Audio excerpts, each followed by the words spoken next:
A very good evening to all our viewers. This is WION Wallet and I'm Sumit Chaturvedi. Let's go straight to our top headlines.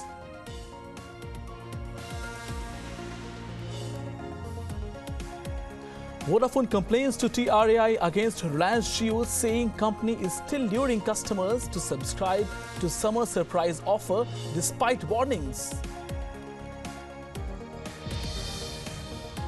NASSCOM spends close to 2 crore rupees in 2016 to lobby with US Congress. This is to safeguard the interests of Indian IT companies. Flipkart's losses rise fivefold to $1.55 billion, raising concerns in the market.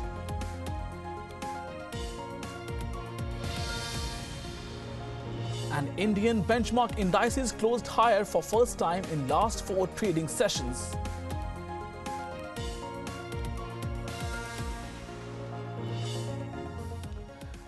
Now straight to our top story, where in a bid to safeguard the interest of IT companies in India, industry body National Association of Software and Services Companies, or NASSCOM, has spent around 2 crore rupees in 2016, which is last year, to lobby with the US Congress. The amount is the highest ever spent by the body since 2003.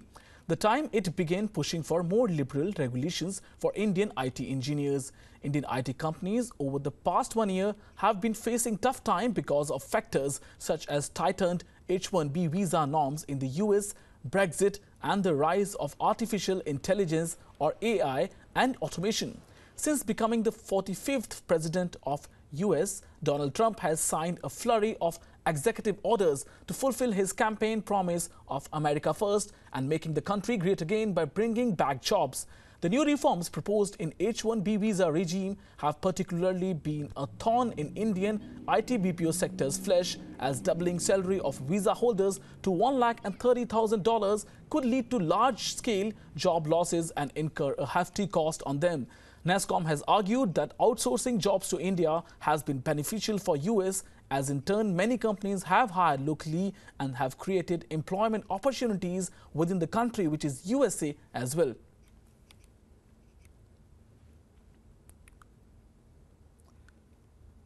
Moving back to India, where telecom operator Vodafone has complained to TRAI, which is regulator of telecom sector, that Reliance Jio is still luring customers to subscribe for summer surprise offer despite regulator finding it in violation of norms. Vodafone said in a letter to TRAI, Reliance Jio is continuing with this offer held as not meeting regulatory norms in the garb of configuration changes. For past 3 days, it has been promoting and luring customers to quickly recharge to avail the benefits of a non-compliant offer, and also asking its retailers to communicate the same.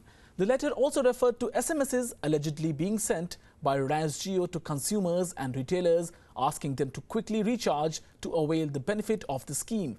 An SMS content reads that Jio has given time till April 10 to its customers for enrolling for the scheme. The Telecom Regulatory Authority of India, or TRAI, asked Jio on April 6 to stop the offer as it was not in compliance with the norms. Vodafone said that Reliance Jio's continuation of the scheme paints a wrong picture to customers of non-robust regulatory framework where non-compliant offers are allowed to be sold in the market.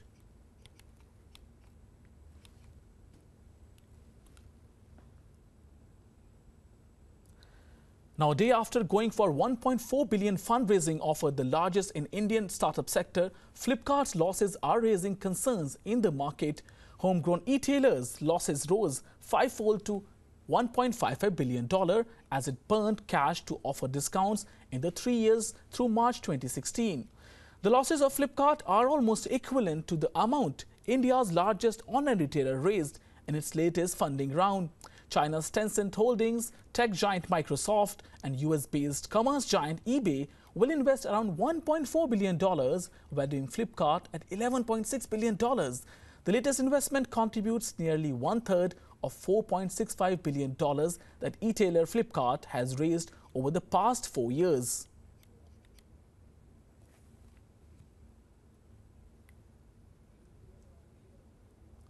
The annual revenue of Indian telecom firms declined for the first time since financial year 2009 to rupees 1.88 trillion in 2016 and 17, which was last financial year. And according to brokerage firm, the revenue are further expected to decline to rupees 1.84 trillion in 2017 and 18. It's a big cause for concern. But the launch and aggressive pricing of Mukesh Ambani's Jio has forced other telecom players to cut prices. The revenue of telecom firms is expected to recover to 1.87 trillion in 2018 and 19, marginally higher than that seen in 2014 and 15. This cutthroat competition has sparked consolidation. As a result, Vodafone India and Idea have decided to merge to create India's largest telecom firm.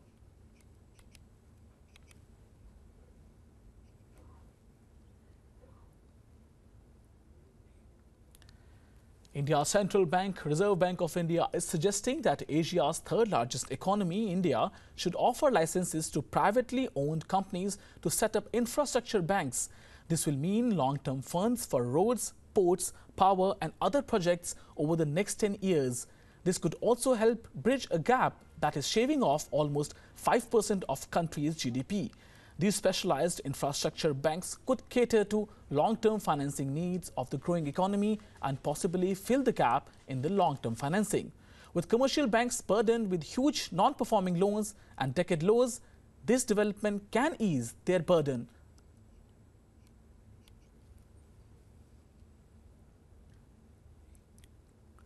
And a section of Petroleum Dealers Association in India has a presence in states of Kerala, Tamil Nadu, Karnataka and Maharashtra.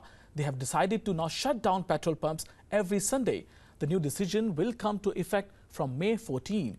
The Consortium of Indian Petroleum Dealers, or CIPD, said the decision was taken to support Prime Minister of India Narendra Modi's vision to reduce fuel consumption. Meanwhile, President of All India Petroleum Dealer Association, Ajay Bansal, clarified the move was not going to have a countrywide impact as CIPD or their association has a limited presence. He said, and I quote, "This will create panic. The association that has called for such a move has presence in only Kerala, Tamil Nadu, Karnataka and Maharashtra. We are not supporting this decision, while we also have some demands to increase." The move comes at a time when there are protests by various petrol pump owners demanding higher dealer commission. Earlier last year, PM Narendra Modi of India, in his inaugural speech at Petrotech Summit, emphasized the need for lower consumption of fuel for better economic growth.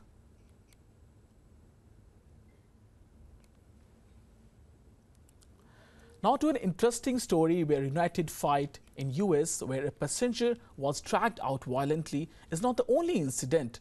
These flights and these such kind of incidents can happen and can be seen on Indian airports also when flights are overbooked in India and other countries. The practice is quite prevalent. WION finds out why and how overbooking of flights is done. Take a look at this story.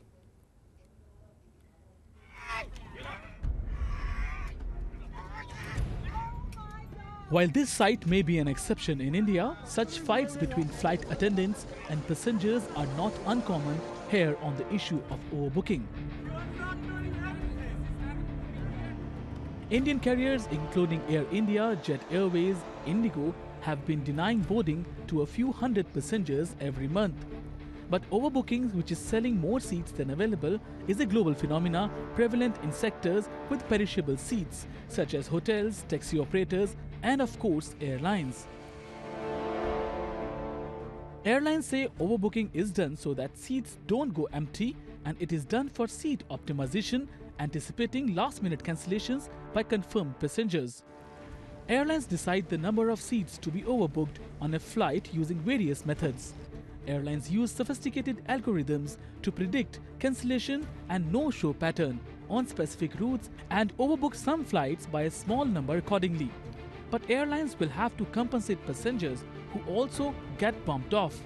In cases of denied boarding, airlines are bound by DGCA regulations to provide compensation.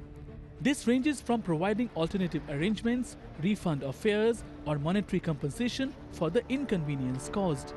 The airline, in case of overbooking, has to first ask for volunteers to give up their seats to make them available for other booked passengers. In exchange, the airline may offer such volunteers benefits and facilities at its discretion. Passengers denied boarding on flights of foreign airlines flying to or from India are also entitled to compensation. It will be the higher amount as per the rules in airline's country of origin or as per the DGCA rules in India. In the US, financial compensation for passengers denied boarding has been increased sharply to dissuade airlines from overbooking rampantly.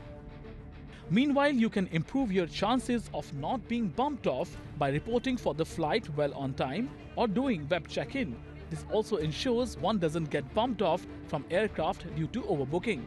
But if your airline is overbooked and boarding is denied, boarding passenger can't drag the airline to court. The rule book globally allows this practice. Bureau Report, WION. Moving to China, where China's coal prices will stand at a high level throughout the year, according to coal producers attending 15th Coal Trans-China Conference held in Shanghai. Coal prices had been rising from last August through until March, and they continue to remain high despite a slight drop in April as coal consumption enters its off-season. According to industry insiders, tighter regulations on work safety regulations and environmental protection will limit the increase in coal production this year, supporting the bullish prices. Coal imports will remain steady at around 200 million tons this year, accounting for 10% of the total supply. Producers have said that.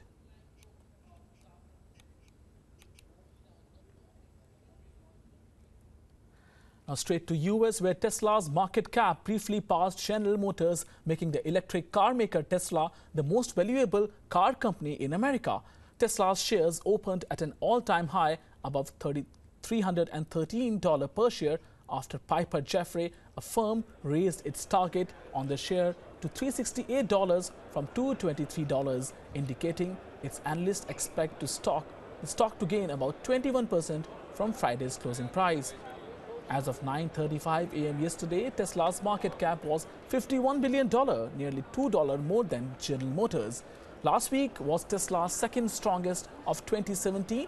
Shares jumped last Monday after company said it made a record car deliveries in the first quarter, better than analysts had expected.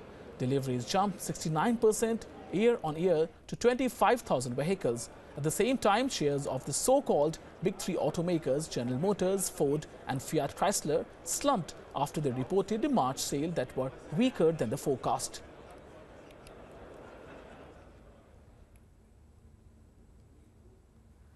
The government of India is holding talks with the US administration over the H-1B visa issue and is also working with the industries. Commerce Minister of India, Nirmala Sitharaman, has said that. On H-1B visa concern, Government of India is in close touch with those industries which have a stake and which need to be assisted during this transitional phase. From among those who get visas and send people to the US, India still is the largest, which needs to be kept in mind, as the government is also working with NASSCOM and also the IT industry and taking their inputs. Indian government has also clarified there is no plan currently to have a relook at foreign direct investment in multi-brand retail, and manufacturers won't be given any relaxation from local sourcing norms.